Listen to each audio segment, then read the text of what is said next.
Oh, hello, this is Tacho from Walk with Tak, and welcome to my YouTube channel. If you enjoyed this video, please like, subscribe, and share. We have a lot of deer around here, and I see them every morning when I go for my walk. It is easy to understand the reason why, with all the food source available to them. This is about late August, and the corn is ready to be harvested in about a few weeks. And then the deer hunters are ready to start their season. They're going to have a lot of deer for them to hunt. And recently a viewer asked me how to make deer meat tender. It is not only true for deer meat. We probably like to have all the meats that we cook to be tender. In this video, I'm going to describe how to make venison tender in a stir-frying dish. The principle for making venison tender is applicable to any other types of meat. The size of the meat plays a critical role in the texture of the meat after it's being cooked. When a piece of meat is large, it tends to be tough, but if you grind it up into small chunks, it will be more tender. We experience this all the time. Let's take beef as an example. A piece of steak tends to be tough, but if you take any cut of meat and grind it up, it will be tender, and this will become hamburger. In this video, I'm going to demonstrate this principle and use venison. I'm going to use a cut of venison that is frequently referred to as a roast. This is a cut of meat that is known to be tough. And in order to make it tender, you have to cook it for a long period of time. And therefore, this cut of venison is not suitable for stir-fry, at least in a traditional sense. However, by changing the size how I cut them before stir-frying, I can change their texture significantly. Here is a piece of venison roast that my friend Brad gave it to me. It is a tougher cut of venison. Usually it is being either roasted in the oven or cooked in a smoker. I first cut the venison into half vertically, and then I slice them into pieces, which I normally do when I stir-fry beef. I use my ceramic knife to cut them. As you can see here, the ceramic knife works very well on the venison. I find that for everyday home kitchen, a ceramic knife is probably the best knife choice. A ceramic knife is made up of material known as zirconium oxide. It stays sharp much longer than steel knife. The primary drawback of ceramic knife is that it is brittle, so you should not use it to chop bones. Otherwise, ceramic knife is a great knife. Stir-frying provides a lot of control in how you cook meat. By cutting the meat into thin slices, not only you can cook them very fast, and because of the high heat, you can sear the surface of the meat and keep the interior of the meat moist and tender. So the first step I stir-fry this venison is that I lay out the meat in a thin layer on the surface of the wok using a pair of tongs. And then I use my wok spatula to spread out the meat as well as to toss them. This will allow me to sear the surface of the meat and also to cook them evenly. And by stirring them rapidly, this allows me to sear all the meat as much as possible. At this point, the meat is medium rare. I probably could stop cooking right there. And this is also when the meat is most tender. I'm going to season the meat with garlic pepper, and I'm going to cook them a little bit longer. Because my wife does not like meat that has any red showing. Personally, I like my meat about medium rare, so this is clearly a personal preference.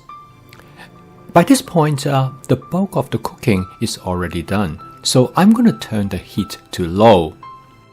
At this point, I'm going to season the meat with a combination of different sauces. I'm going to cook the venison with zucchinis that from my wife's garden. At this point, my main concern is not to overcook the venison, so I choose vegetables that can cook very quickly. Zucchini is a good choice because you can serve them when they are very lightly cooked. The last ingredient that I'm going to add to this dish is some tomatoes. With a few quick stir, the dish is done, and the total cook time is only about 7 minutes. This is an enormous time saving compared to if I would have cooked this venison roast in the oven or in a smoker. And so of course the question is that how does it taste?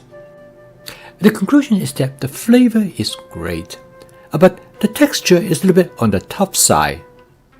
So the question is that how could I improve the texture and to make it more tender? So my strategy in creating venison that stir-fry to be more tender is to cut them up into smaller pieces. I took the venison that I sliced up to bite size earlier and cut them into narrow strips. This approach is frequently in stir-frying for both beef and pork. In both cases, this approach is used to deal with meats that are from a tougher cut. In nearly all Chinese stir-fry dishes, the pork is always cut into strips.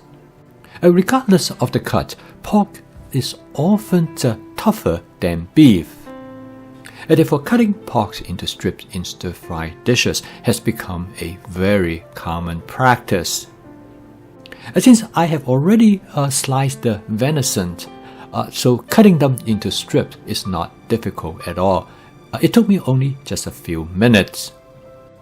Here I use my ceramic vegetable knives and has no problem in cutting the venison into narrow strips. A ceramic vegetable knife has a wider blade. It allows me to use it as a means for transferring food ingredients after I cut them into plastic containers. I'm going to stir fry this venison that has been cut in thin strips, very much the same way as I would stir fry the one that are in slices.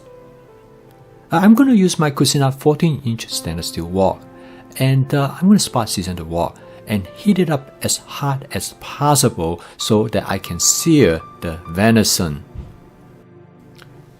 I use a pair of tongs to spread out the venison into a thin layer so that I can sear them as much as possible. Since the venison has been cut into thin strips, they are going to cook very rapidly. My goal is to cook the venison at about medium to medium well. And I need to be very watchful because the whole cooking process takes place so quickly. I use my pair of tongs to toss the venison rapidly in the wok so that everything can be cooked evenly. I'm keeping a close eye on the heat of the stove. If it appears that things are going too quickly, I will turn the heat down. Some of the meat start to be charred, and this will give them a very nice smoky flavor. Another venison is cooked about 70% what I want. Next, I start to add the green bean to the wok. This green bean has been previously blanched in boiling water, and I only need to cook them for a very short time period. This will allow me to maintain the texture of the venison so I will not overcook them. Next, I add the zucchini. I add them toward the end because I want them to be only lightly cooked. By this time, I have turned the heat of the stove down. And by now, the dish is essentially done. All I need to do next is to season the dish. I use a combination of sauces. After quickly mixing the ingredients in the wok thoroughly, the dish is done. And the total cook time is only about 6 minutes. So what is the verdict? When I asked my wife to do a taste test, the first thing she said is that, wow, this venison is very tender. And when I sent this to Brett, the friend who gave me the venison, he told me that he finds that it is very tender. So you might ask, so what is the advantage of cutting the venison in bigger slices. The advantage is that the slices have a fuller taste, and most people will find it more favorable. However, when the meat is tough, then this is a moot point. In fact, chewing on a tough piece of meat becomes a heavy distraction. So in this case, cutting the meat into thin strips is almost guaranteed the meat will be tender. I post a video each day to help people to make home cooking practical, efficient, creative, and fun.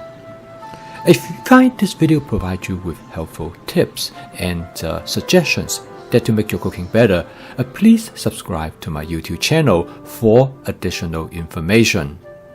You will also learn how to use my fast cooking system to make home cooking as part of your daily routines. So keep on cooking. I will see you tomorrow.